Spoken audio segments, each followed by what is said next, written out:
Cinema Rolls Podcast.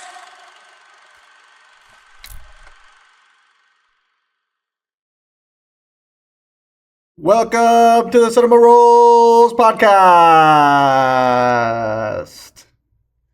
Today we will be talking about the Phoenician Scheme, directed by Wes Anderson, written by Wes Anderson and Roman Coppola. Which is that Francis Coppola's son? I don't know. I don't know any other Coppolas besides the Coppolas, Yeah. so I'm assuming he's related to. Let's find out right now. I have it Isn't open right Nicolas now. Cage related He's to the Coppolas? Yeah. Yeah. Is Roman Coppola related to? Sure, Sophia Coppola. They're siblings. Yeah, it's his son. So yeah, that's Francis Coppola's son. So this movie is written by Wes Anderson and Roman Coppola. It stars Benicio Del Toro, Mia Threapleton, and Michael Cera. And with that, Eric, go ahead and take it away. Okay. I liked the movie. When I saw it yesterday, I was very tired. Had a hard time staying awake. That doesn't say anything against the film. I was just tired. I had to work before. So I had a little bit of a hard time following the film, which, yeah, but it was good overall. Wes Anderson, kind of weird, like quirky, um, deadpan humor, but it was good overall. I enjoyed it. I enjoyed the characters. I thought Benicio was great. I didn't know the girl. Was there Mia something, right? Yeah, Um, Mia Threapleton. but yeah, she was good. I liked Michael Cera in it. Everyone else that shows up, like is normal, like people that come through his movies, they all did great. Um, yeah, it was a good movie. Um, I'm not the biggest Wes Anderson fan. I like all his movies, but I don't think I've ever gone back to like rewatch them multiple times. Oh, really? Yeah. Well, I liked it too. Wes Anderson, I feel like he doesn't really miss. Uh, I kind of understand why some people might not go back to his films often. I feel like his style is so specific and so him that like it almost feels like once you see one movie, you've seen them all. I mean, that's obviously not the case, just because like they're all vastly different in stories, but it's just the pacing, the rhythm, the style, the cinematography, all very similar. Um, but I really like this movie. My favorite Wes Anderson movie is the how am I gonna brain for it on my favorite Wes Anderson movie? Mine is Moonrise Kingdom. Oh, The Grand Budapest. The That's a Grand good one. Budapest Hotel. Yeah. That's my favorite Wes Anderson movie, and this one kind of feels a little bit like that movie, where Mhm. you kind of follow one person throughout the story. He's kind of like a very charismatic and quirky character. Or, I mean, Benicio del Toro, he has his quirks in this movie, but he is kind of a very serious like businessman. Whereas Yeah. in uh, Grand Budapest, the main character is kind of like silly. Um, Yeah.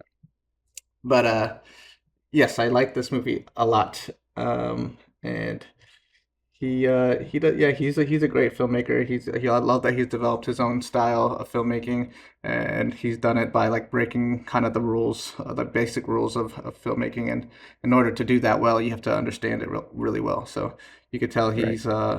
he's kind of a film professional, you know. Right. I liked seeing Bill Murray as God. That was funny. Yeah, that was funny. Michael Cera, I think, to me, stole the show. He did, yeah. Yeah, he fucking killed it, yo. Yeah.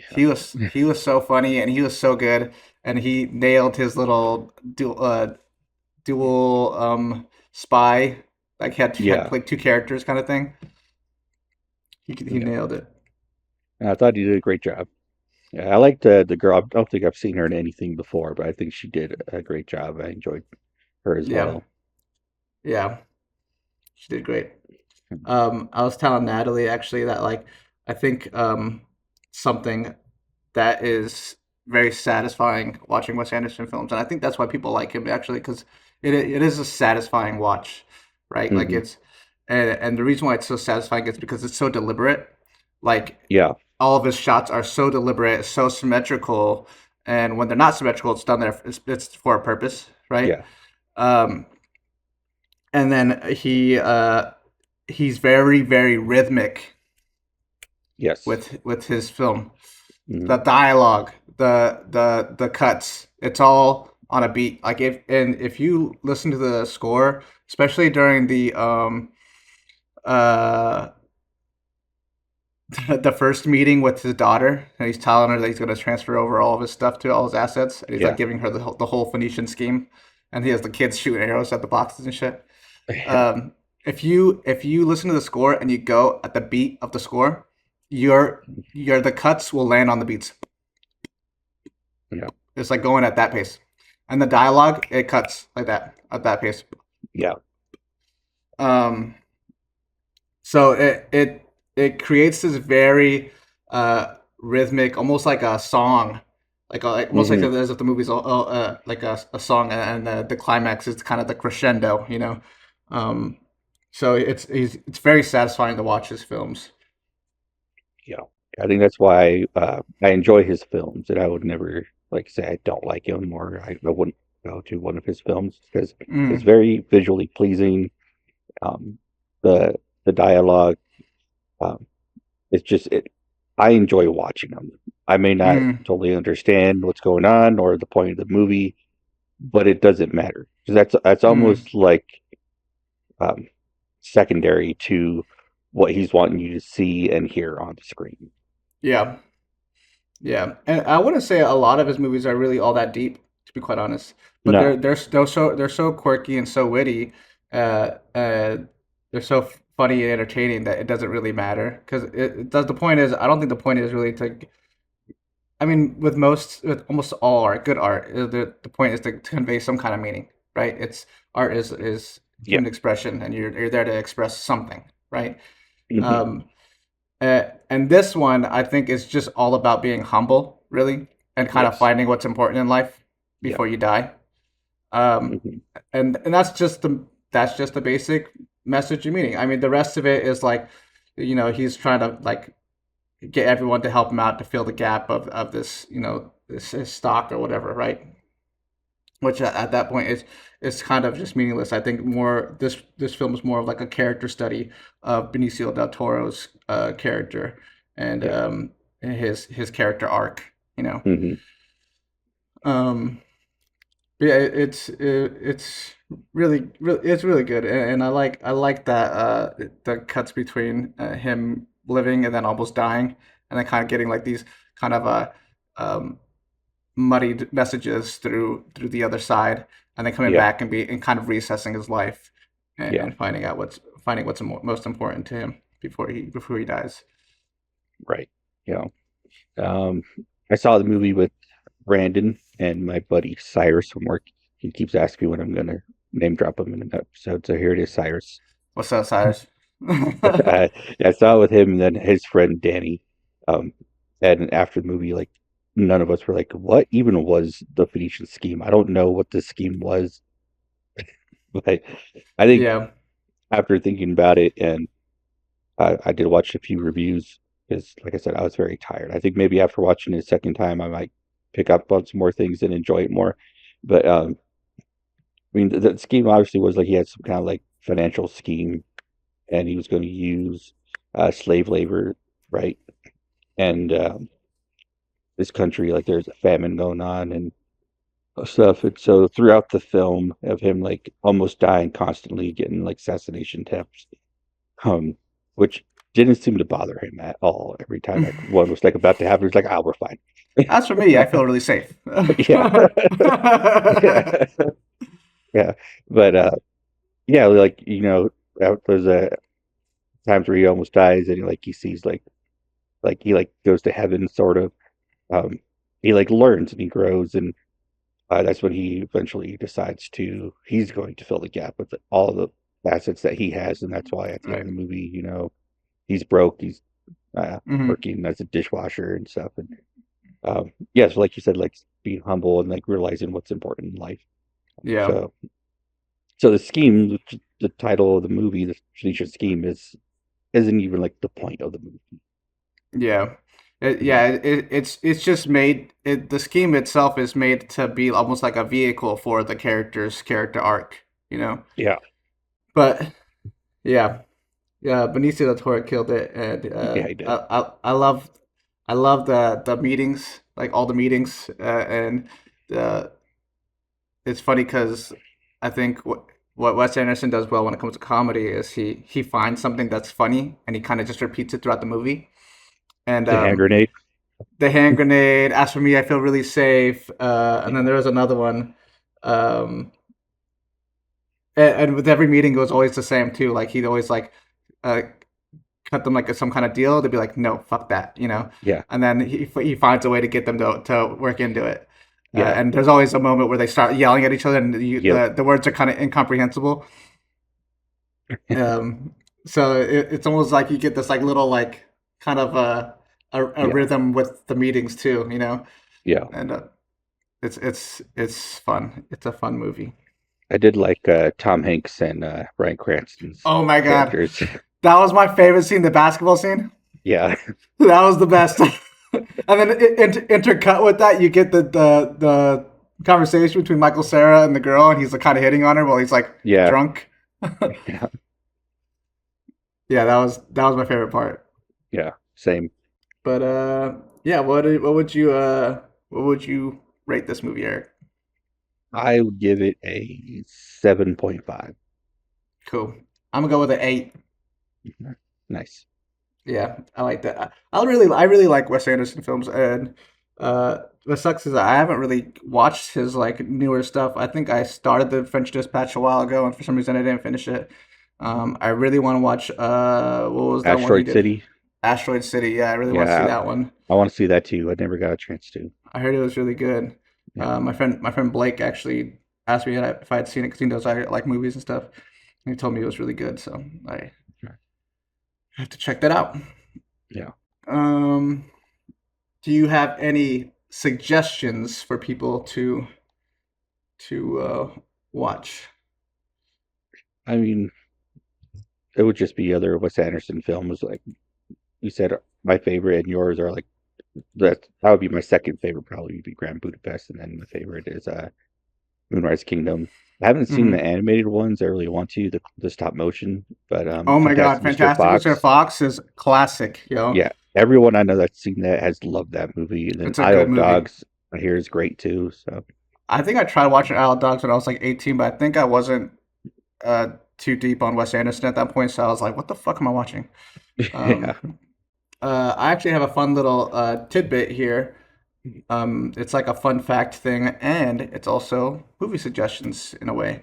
I was watching this thing from Letterboxd on their YouTube channel, and they had an interview with Wes Anderson, and they're asking him what inspired the movie. So the movies that inspired the Phoenician Scheme is The Matai Affair. It's directed by Francesco Rossi. It was made in 1972. So I'm assuming a lot of our viewers probably haven't seen that. I haven't seen it. Even Wes Anderson himself said he hadn't really seen it, and he was kind of vaguely familiar with Francisco's work, but he had never really watched the movie. Um, and the inspiration from that movie is it follows a guy from start to finish, and he has a lot of meetings throughout the movie. So Hmm. much like the Phoenician Scheme. And then the next couple movies are both directed by Akira Kurosawa. Do you know who Akira Kurosawa is, Eric? yes, So he's awesome. I've only seen 2 of his movies, though. I want to watch more. Rashomon and Seven Samurai, which I don't know if you remember me watching Seven Samurai there at the house. That's right. I watched it yeah, a couple times over there. But I really like those movies, and I want to watch more of his films. But the movies that Wes Anderson was talking about is called The Bad Sleep Well and The High and Low. And the inspiration from that is it has a lot of family power dynamics and crowded shots with many people in the frame, which Akira Kurosawa is like a master of doing. He's so good at that.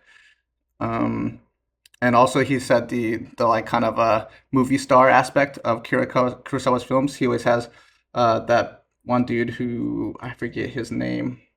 This guy Mifune. Toshiro Mifune. He's always in Akira Kurosawa's films, and he's always the main guy. and he's a great actor.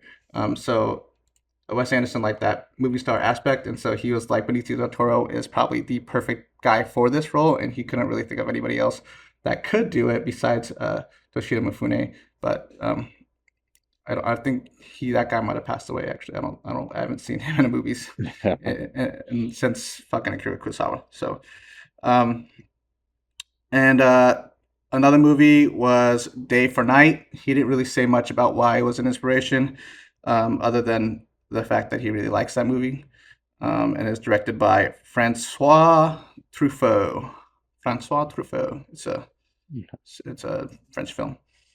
And then another one is called David Golder. It's directed by Julien Duvivier, and it's the inspiration from that movie is the relationship with the main character's relationship with money and the powerful father figure that he has in that movie. Here's what inspired it for the Phoenician Scheme. And the last one I wrote down was Lincoln, directed by Steven Spielberg. And he didn't really say as to why, other than the fact that it's really, really good and he likes the movie a lot. So Okay. those never would saw be that.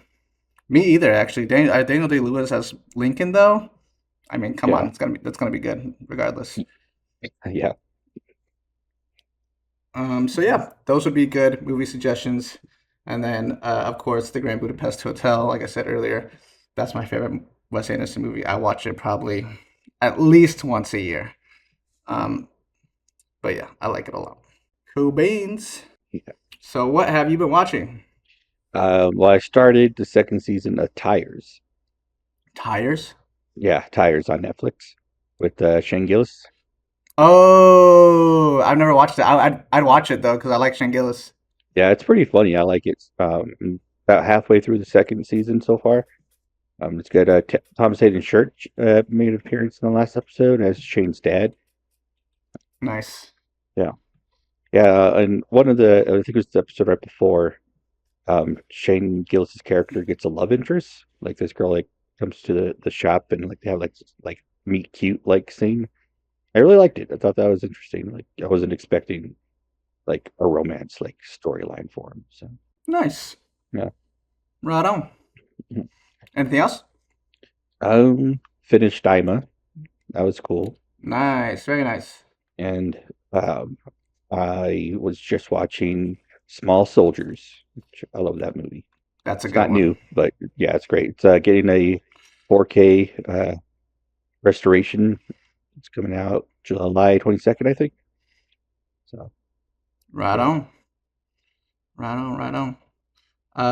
I have been meaning to watch more of the studio, but I have not.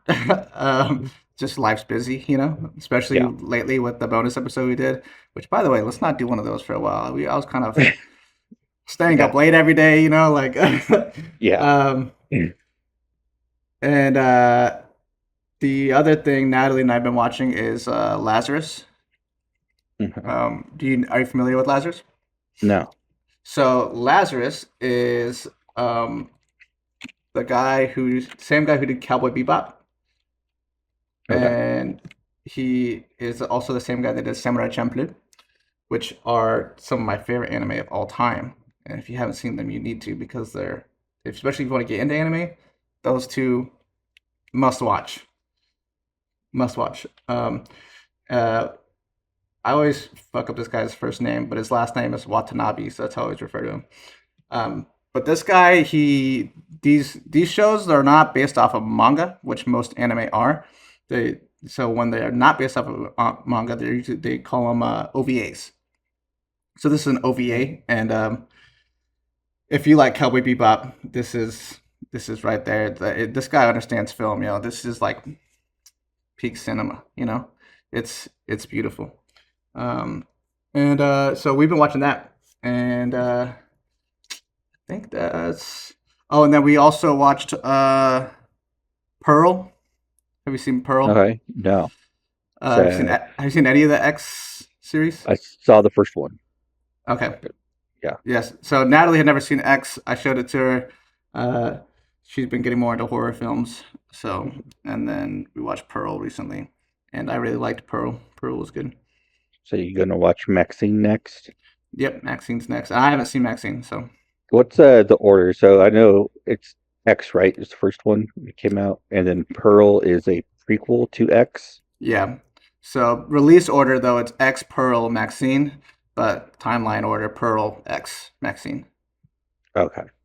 Yeah, and it was Pearl was really cool. I really liked it. There's a scene in that movie. Well, you haven't seen it, huh? I don't want to No. spoil it for you. You gonna watch it? Okay. Or At should I some spoil it? point, I mean, you can say I won't mind. Okay. All right, just making sure. So there's the movie. She kind of has this crazy dream of being a star, but she's like this little German girl that's growing up on a farm in a small town, and it's like highly unlikely. And her mom's pretty much like their dad's like paralyzed, so he needs a lot of help, and the mom needs a lot of help on the farm, and she's constantly telling her like, hey, like, you know, let go of these, far fetched dreams. That's not reality. Whatever, whatever. Which not really the best message to give your kid, but I mean, in hard times, I kind of get it. Um, and she kind of there's this one scene where she like and she's kind of also a weirdo. She's like kind of a psychopath. She like kills a goose like in the very beginning of the movie, and she feeds it to the alligator that's on their farm. Hmm. And she finds this nest from the alligator, and it has all these eggs in it. And I liked it a lot because that whole movie is about putting all your eggs in one basket. She puts all of her eggs in this one basket, the basket being like this tryout for a dancer. Like they're gonna tour around the world and dance.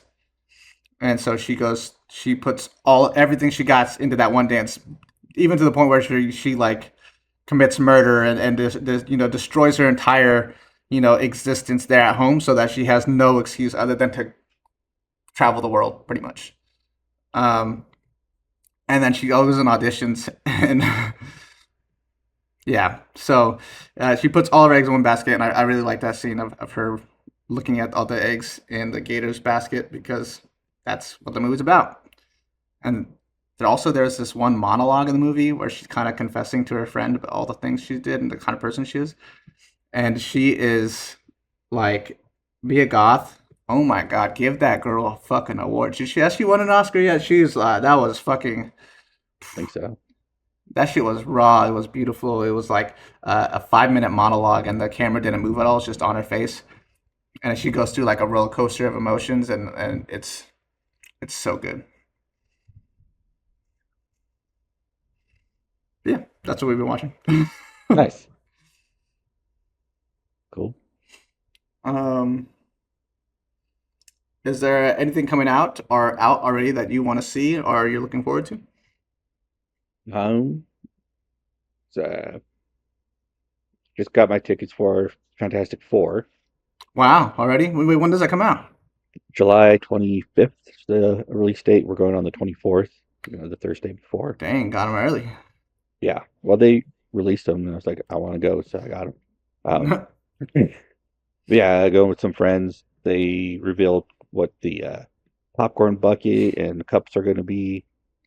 And Excited for that. you're getting it, I'm guessing, yeah? Oh, I'm definitely getting this one. What is it? What is it? It's the biggest popcorn bucket they've made so far, and it's Oh just my a god. Oh, it's like giant. a little robot, No, right? no, they got the robot. The robot is so it's Herbie the robot, and his Uh-huh. head holds your drink like Stitch did. Uh, Assuming the main like part of his body holds the popcorn. And there's also a little compartment for candy. I yeah. That's don't know if crazy. I don't know if I get him because I really want the bucket. I don't need to be buying everything. Um, but yeah, the bucket is just a giant Galactus head. Oh, that's cool.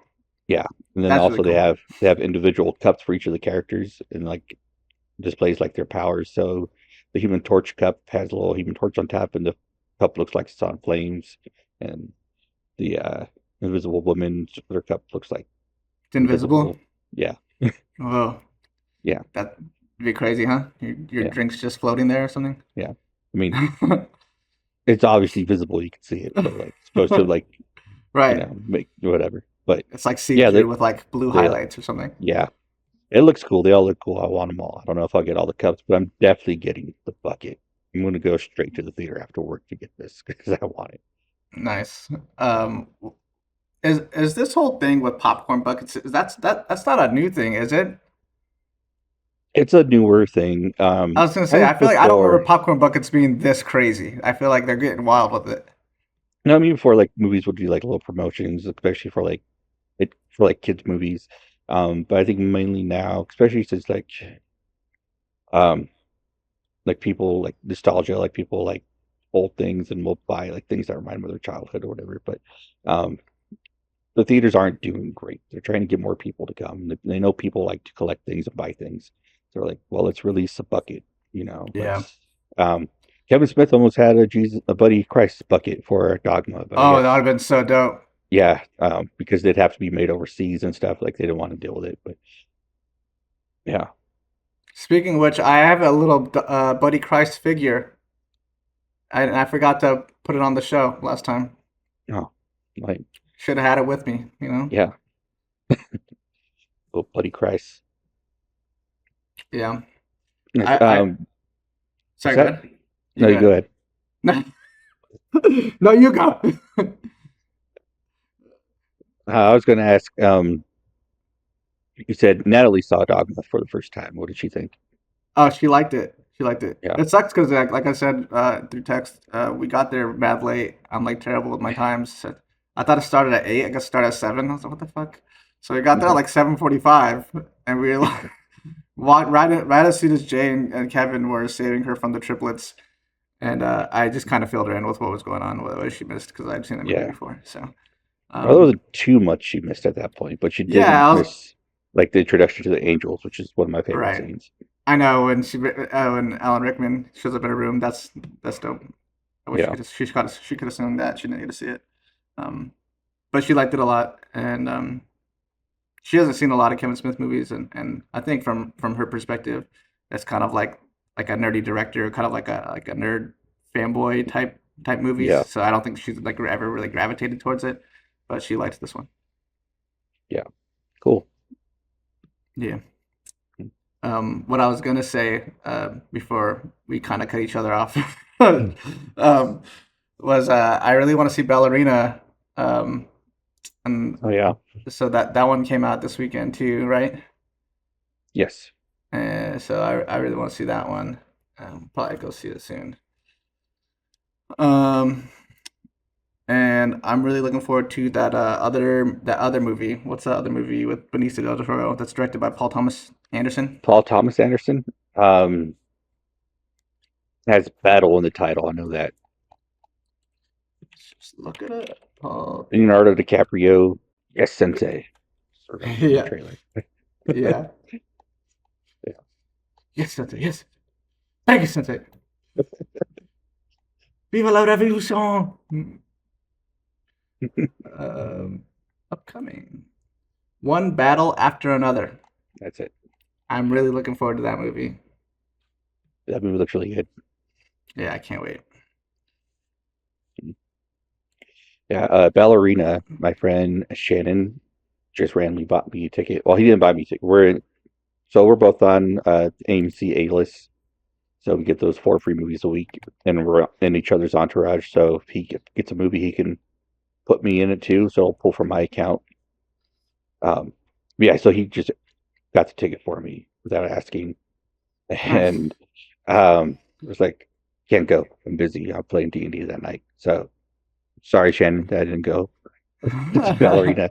Thank you. I Dang. appreciate it. But yeah, we had a lot of fun playing D&D, and you should join us sometime. Nice. Yeah, it's like a Disney themed D&D, huh? Yeah, we're doing Disney theme. I'll show you a little character I drew. And I am playing a version of Winnie the Pooh. I don't know if you can see that. It's a little There you bright. go. Oh, there it Yeah, goes. yeah, Nice. How cute. yeah, yeah. Playing a sorcerer. Very nice. Yeah, So this isn't something that exists already. It's something you guys are kind of making up. yeah. It's a homebrew thing we're doing. So So you're yeah, gonna make your own spells and stuff, or no? yeah. So we're gonna probably base the spells off of like spells that already exist, but they're all going to be like honey based. That's what I was thinking. That's cool. Yeah, yeah. That's dope. Who are the other people playing us? So We have my friend Duke playing a version of Mickey Mouse. His name Mortimer. Let's see. What are their classes or whatever? What are they playing? Like, I forget what he is. I think he's some kind of spellcaster. But I painted this for her. She got a little custom mini made, and I painted it. I don't know if we'll be able to see this very well, but oh wow, yeah. that's So, cool. um, yeah, and then our cousin Harmon is playing Tinkerbell. Um, I don't know Very what cool. class she is. Um, and then her son Jeremy is playing Jack Sparrow.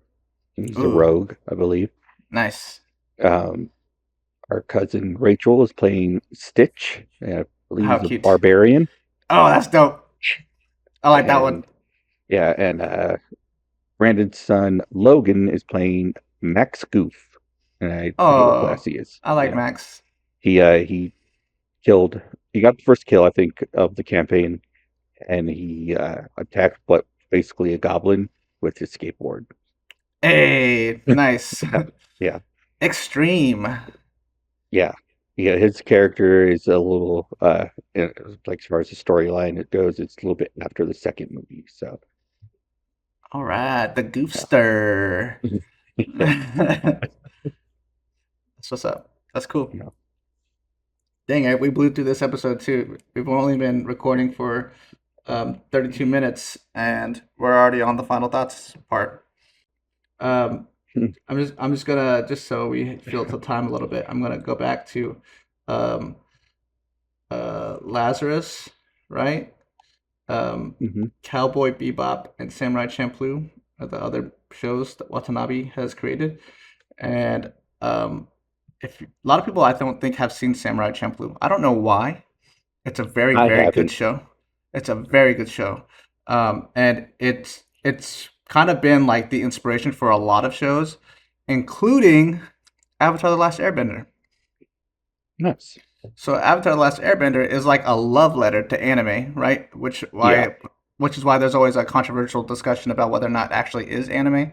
Which, by the way, I think if it's like anime inspired and it has the themes of anime and artistic style of anime, why not just call it anime? Yeah, you know I what I don't know. mean? Technically, people call Studio Ghibli movies anime, Anime. and Miyazaki doesn't even like the fucking word anime. So what the Damn. fuck are we talking about? You know what I Yeah. mean? Like so. So to me, Avatar: The Last Airbender being a love letter to anime, inspired by anime, to me it's an anime. You know what I mean?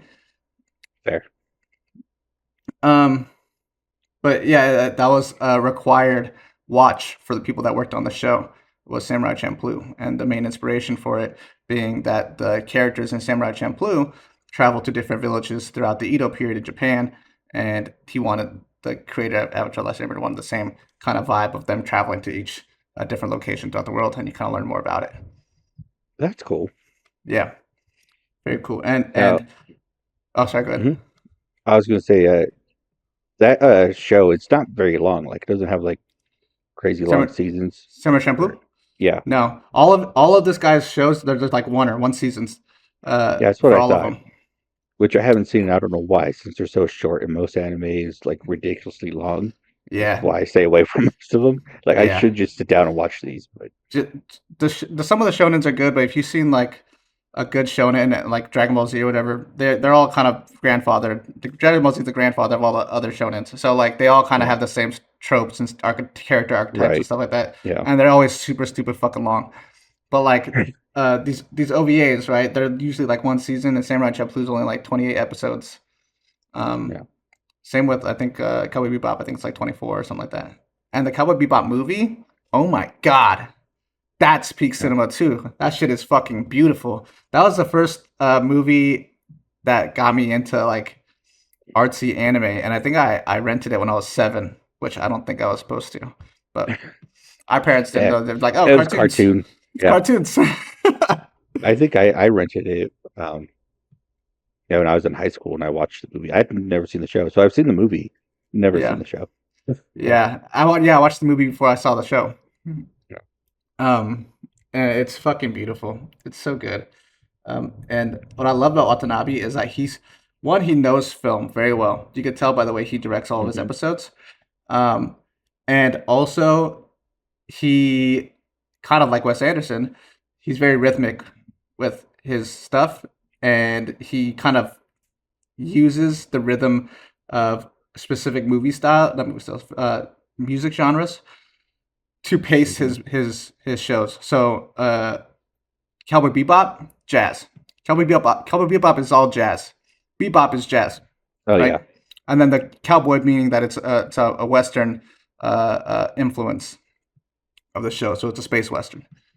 Um, so and all of it is the way that he intertwines his characters, the way he intertwines the storylines in the show. It's all jazz. Jazz is very improvised, Hmm. and Spike Spiegel, that's all he does throughout the show is improvise. Whatever happens, happens. That's his whole shtick, you know. So the show is jazz, and Samurai Champloo is based off of hip hop and rap. So you get Mugen, who is very like freestyle samurai. He doesn't have a style, right? He just kind of flows with it, and all of his fucking fighting moves are unpredictable. And Jin, the other character, he's a very traditional samurai. He has very traditional style. And the girl in it, she not a samurai, but she kind of is. She kind of balances the two, right? And throughout each episode, they split ways. They each have their own storyline, and they get intertwined within, and it wraps it up at the end every episode. And so it's symbolic of hip hop and jazz by taking different styles and mixing it. Literally, when it cuts to different shots, you hear the DJ scratch, and it goes to a different cut. So it's mixing the character storylines and their styles and their personalities, and it's creating rap and hip hop. Yeah. It was that's what I liked about the Great Gatsby movie that Baz Luhrmann did. He had a Hmm. lot of like hip hop in it, and he had Jay-Z do the music because Yeah, like that era was like very jazzy, the Roaring Twenties. It was a modern movie, so he had Jay-Z do like a hip hop like music for it. So yeah, yeah. I really like that movie too. yeah, Natalie and I have been actually wanting to do a rewatch of that movie because it's been a while. it's a good one. So just to go on a little rant there. You got any rants to go on, Eric? Any rants to go on? No, Yeah. but you did remind me of some of my I knew about Kevin Smith in the movie Tusk. I guess when he was writing it and when he was editing the movie, he just kept listening to the song Tusk by Fleetwood Mac. So Mm. yeah, No, that's cool. yeah. I don't Yeah, know if the movie, if you watch it, like if it will hit the beats of that song, but you know, yeah. The it and this is kind of a bit of my own philosophy here, but everything has a rhythm to it, right? And I think people that are really mhm, good at making films, they understand the rhythm of the art style of film, and mhm, and if you put music on while you're trying to cut a scene, right, and edit a scene, you can get the rhythm of the scene down to like a T because it's all rhythm, you know, yeah, it's all rhythm based. Animation, all rhythm based. How a yeah, character moves, right? It's all rhythm. Uh, my one of my favorite instructors when I was in school, his name's Sean Springer. He worked on a couple different movies. He worked on Shrek 2, which actually I wanna reach out to him because I do Shrek's movies coming out, right? yeah, I want to see if he can get me on the podcast because he did a scene. You know that scene in the jail with where they're breaking Shrek and Donkey out, yeah. and Pinocchio has to lie about his underwear. His He's wearing underwear, one of yeah, his underwear. Yeah, it's like it's a thong, right? yeah, He did. I don't know if he did that whole entire scene, but he did part of it. Um, nice. and he also worked on this other movie called like Steam Boy, I think. It's which is a Japanese Hmm. movie, and Yeah, it's the same dude that did Akira. Um, and yeah, he went over to Japan. He did some animation stuff over there. He's awesome, and he told me a cool story about meeting the dad from Boy Meets World. okay, yeah, I think he was on the Warner Brothers lot or something, and he met him. And he said he was super nice. that's cool. Yeah. Yeah. But anyways, what was I talking about? I started fanboying over my teacher. What was I talking about? Um, I don't remember the animation and movies and the directors Oh, knowing flow and yeah. yeah. My instructor Sean Springer, he was telling me that he used to play drums and that it helped him with his animating. That's cool. Yeah. Just getting the rhythm and the beat, for Yeah, the pacing of a character, how they walk, right? How Mhm. in life, it's not even just in animation. If you watch people, right, everyone has a very specific way that they talk, they Yeah, walk, whatever, right? And a lot of times when they speak or when they move, they're moving to like their own pace, their own rhythm, right? And yeah. you can kind of get someone's vibe, right, through like their rhythm and their frequencies and shit like that. You know, that's kind of like a hippie thing that I like to talk about, but. Did I ever Uh, show you that documentary, Standing in the Shadow of Motown? No, that sounds cool as fuck though. It's a great documentary. It's one of my favorites, but it's about Motown studio band. So they wrote like all the music for like all of Motown. So they have like the most like number one hits. This studio band that no one knows of and that like didn't get any credit for these songs. Um, but one of the guys, his son was in the documentary talking about him, and he's like, he was asking his dad about music and like how he like wrote it and figured out. And his dad was like, "Well, I was just watching this lady walk one day, and she had a big butt, and I just noticed like the rhythm of her butt." Yeah, exactly. Hey. Yeah, I know that one. I know how that goes. yeah, I've heard this song before. But yeah. Yeah, there's a rhythm to everything, man. yeah. Uh, It's cool. It's cool stuff. Um we're about at the 43-minute mark, so I think now is a good time to do some final thoughts. You have any final thoughts on the Phoenician? On the Phoenician Scheme, the Benicio Del Toro. Phoenician Scheme, Um, yeah. no, I liked it. I guess as I said before, it's good. I do need to watch it again just because I was so tempted when I watched it. But I I liked the like the scenes, like the black and white scenes where when he like kind of like almost dies. Hmm.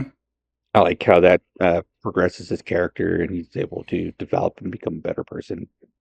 Um, we didn't talk much Yeah. about Benedict Cumberbatch. I did like his uh, Yeah. character and his He looked scenes. Like crazy, yo. them fighting was so funny. Yeah, it That was was. It one was of hilarious. my favorite scenes. Um, yeah, but yeah, him just like being humble and ultimately giving up everything just to be with his family and to uh, live a humble life and to help people as opposed to just looking to make all this money. Right. Yeah, Yeah. Yeah, that was awesome. Uh, I love Michael Cera's character. I feel like for yeah, me he was my favorite character in the movie. Um, and he nailed the accent. Michael Cera, I feel like a lot of people just see him as like a silly actor, but he's like pretty fucking good, yo. yeah. I think people see him as either is it, Evan from Superbad or his character from Arrested Development. Oh, right. Yeah. And then Yeah, Scott Pilgrim, I think, is another big one for him. yeah. So like they don't really see him as anything else, and so like seeing him in this movie was great because yeah, he did the accent. Never really seen him do an accent before. And Mm, then he was able to switch from that like German like character that he was doing to like, you know, uh, an American from Delaware. So it was good. and the characters were so different, and he played them both so well that So it really felt like just two different people. yeah, Like it was really cool. But yeah, I mean, I don't think I really have much as far as final thoughts go. I did like the art pieces that they put in the credits. Yeah, that was cool. Yeah, I really like that too, and I really like that piece of advice he gives his one of his sons. He's like, "Don't just buy pictures, buy masterpieces." yeah, It's just solid advice. You know what I mean? Because you know, those things are priceless. Literally. Well, I wouldn't say literally priceless. I'm sure there's someone going to sell them for something, but there's some works of art that are literally like it's hard to put a price on because they're just so valuable. yeah. I Did you like that. know? Oh, sorry. Go ahead. I was saying I like that the like Black Panther like characters like stole like his art. That's Yeah, funny. Yeah. Yeah. Did you know actually uh, there's this painting that was in Boston that was by, oh shit, I'm gonna fucking brain fart his name now. Um, Rembrandt. Rembrandt. There's a piece by Hmm. Rembrandt on the I think it's called On the Sea of Galilee, and it was stolen from a museum in Boston, and I don't think it's ever been recovered. Um, but the reason why people steal art, right, especially like masterpieces like that, is because if you're ever, especially like criminals, like high, like elite criminals, Hmm. they'll steal art like that because when it comes time to like be sentenced to something, you can trade in art to reduce your time That's cool. because art's so fucking valuable. Yeah. They'll be like, "Yeah, I have this painting," and they're like, "Okay, you're free to go." You know, never mind that you just committed all these crimes. I mean, that art is irreplaceable. It's a masterpiece. So if It you have is. it, like, yeah, you may have done some terrible things, but you have a bargaining chip. You know, saying Yeah, like, "Hey, I got this. If I go away forever, you'll never find this." So yeah. yeah. I will say that kind of sucks though sometimes because the people that end up owning like priceless works of art are like really wealthy people who don't really care about art. They more care about the Hmm. value of it, you know, Yeah. which kind of sucks. But Yeah, it does suck. it is what it is. But all right. I mean, this one was a kind of a shorter episode. We're gonna hit like the 50-minute mark, but I think most of our episodes are around 55 minutes, so Yeah. we can wrap it up. Um, as for me, I feel really safe, You feel and safe? yeah, that's what the guy kept saying in the movie. Oh When yeah. he said that, as for me, I feel Yeah. really safe. Would you like a hand grenade? Oh, that's very kind of you. Oh, I brought my own. Yeah, yeah, yeah. I actually was falling asleep towards the end too, and I was also just really tired. Like I said, this was just a busy week for me, for probably both of Yeah. us actually. Same. Yeah. Um, but yeah, all right. I do want to send a little message to the followers and viewers and whatnot.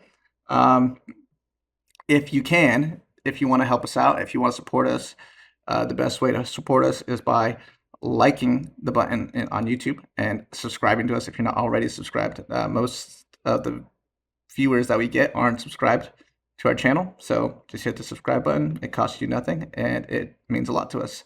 And Spotify, if you listen on Spotify, I apologize that our audio hasn't been the best. We're working on it. And also, too, if you like the show and you listen on Spotify or Amazon or Apple, just give it a rating. Give it a 5-star rating. Nothing else. Just 5 stars Yeah. is good. You know, the best rating you could possibly give it. And comment on our stuff. Comment on our videos. Comment on our you can comment stuff on Spotify now. So comment and Yeah. interact with us. We're more than happy to comment back and talk to y'all. Yeah. Also, if you want to comment, you want to interact, we did a Wes Anderson film. Tell us what your favorite Wes Anderson films are, Yeah, there and you let us go. know what you think. Yeah, Um, Tell us what other movies you'd like us to talk about. exactly. If you Give have us a favorite ideas. movie, if you have a Yeah. favorite movie that you want us to talk about, put it in the comments. Yeah, and I'll tell you how much I don't like it. Exactly, yo. But all right, everybody, thanks for listening. That was the Cinema Rolls podcast. I hope you come back soon. Thank you. Peace.